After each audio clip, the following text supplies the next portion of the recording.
Papapodcasts presents 1.3 Measurement, Precision, and Accuracy. This is the first half of a two-part lesson.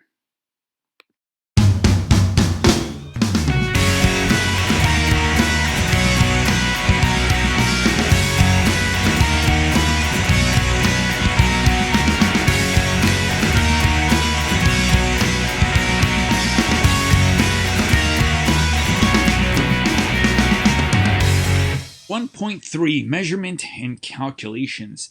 We're also going to look at precision and accuracy in this first half, and then we're going to focus on significant digits in the second half. So to communicate effectively, scientists rely on a standard system of measurement. This system is called the International System of Units, or SI units in short. There are 7 base SI units and many more that are derived from these 7. So we're going to look at these 7 really quickly here. So we're looking at in terms of mass. I understand this is all metric. So we're looking at kilograms, grams. So mass is the amount of mass of matter in an object. Length. We know the length, the distance between 2 points. Temperature is the hotness or coldness of a substance. We typically look at them as degrees Celsius, but eventually when we go into the unit of gases, we're going to be introduced to Kelvin. Volume is the amount of space that an object occupies in any one of these types of units. The mole that we're going to see eventually in Unit 2 is the amount of a substance, and the units are MOL. Density is our mass per unit of volume, so mass divided by volume. And you'll notice that there are 2 sets of units in there for their SI units. And then lastly, energy. We're not going to look at energy. We'll look at it briefly in Chapter 5, but you'll focus more on it in the Grade 12 course. And the unit of energy is in joules or even kilojoules. So when you're taking a measurement, just how accurate are your measurements? So take, for example, if we were to try to measure something that was 10 centimeters, and depending on how meticulous you are in making your cuts or your measurements, how do you know that it in fact is actually 10 centimeters and it's not slightly off by that 10 centimeters? So we're going to look at a hypothetical investigation where we are measuring 10 centimeter by 10 centimeter square of aluminum foil. And what we're going to look at are mass units. So we're going to measure its mass. We're going to try to identify its density. And we're going to look at the thickness of that piece of aluminum foil in this investigation and understand that from person to person that can vary. So if we look at that measurement, when we put on the electronic balance scale and someone weighs 3.26 grams of that piece of aluminum foil, someone else might slightly be off by a little bit different. Okay, so understand that there's some difference from person to person, and it all depends on how well or how accurate you use the unit of measure. Let's take, for example, here now the density of aluminum. So the density of aluminum works out for one person 2.70 grams per centimeters cubed. But how do we not know that maybe it had some additional units?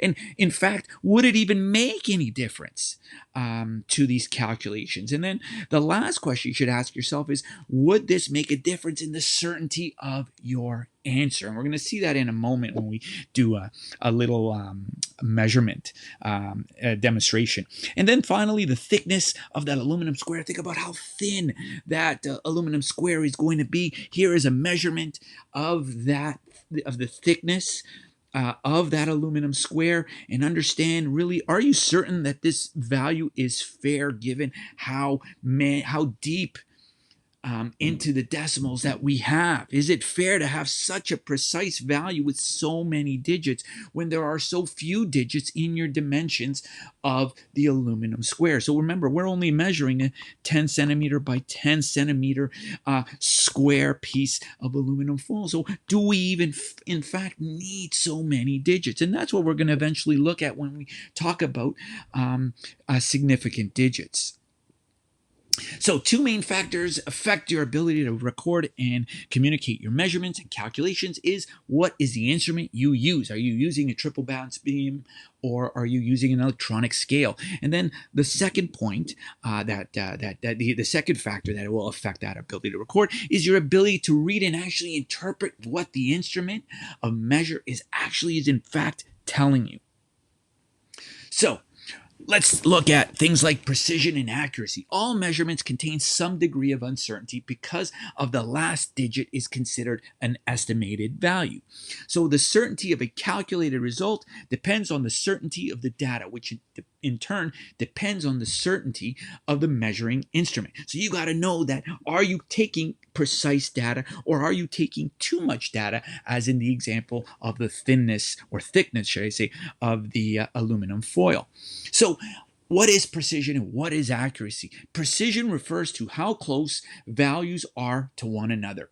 So if you're doing 3 trials in a chemistry lab, are all 3 of your trials similar to one another? Okay, that's really what you want to measure. And then accuracy refers to how close are your values to the actual value. Okay, so let's take, for example, you're collecting a precipitate. You're supposed to collect 3.2 grams of a precipitate.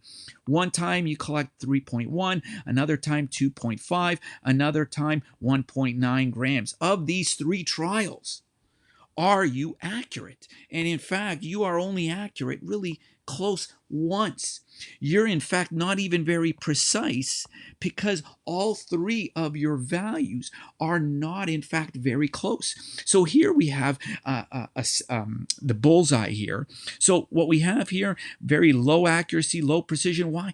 The bullseyes are the targets are where we've hit the bullseye all over the place. Okay, but here, look at this here, right? We want to ideally hit that bullseye, but we've got a low accuracy because we're not hitting the bullseye, but we've got a very high precision. Why? Because they're all close together. Here in this next example, we've got a high accuracy because look at how many are actually hitting the bullseye or whether they're inside the bullseye. But there's a low precision because, again, they're all over the place. And then finally here, high accuracy, high precision because all of them are hitting within the bullseye. Now, let's look at a precision measurement. So how long is this pencil? And then we're going to look at how long is this pencil. Okay, so here we have two the same length in pencil, but one unit of measurement only has centimeters. Or for my American viewers, inches, you could say. And then the bottom one here, also centimeters, but actually it's not really centimeters, it's actually in millimeters. So in this first example, we know for a fact, we know for a certainty that it's an 8 something. So that 8.3 centimeters is the length of this pencil. Okay, but now if we look at down here, right, and we go, oh, I think it's 8.2. This would in fact be wrong because we need one more additional digit of, or an estimated digit because we actually have the 0.2.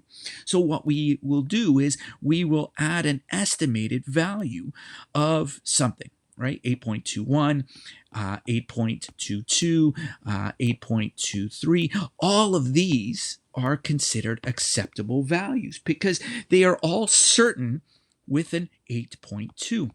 The only uncertainty is that last digit, and that last digit is not measurable on this bottom ruler. So that's what we would need to include.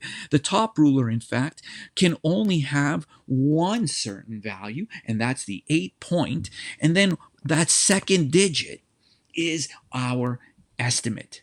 So when we look at values, these are what are referred to as significant digits. And a significant digit include digits that are certain with one uncertain value, which is considered your estimate. So if we look at an example like this, 7.28 milliliters, it's got 3 significant digits. The 7.2 are the certain digits, and the 8 at the end is an estimate. I hope you liked this video. If you did, do not be shy to hit that thumbs up button. And while you're clicking the thumbs up, click on that subscribe to stay tuned to my new videos.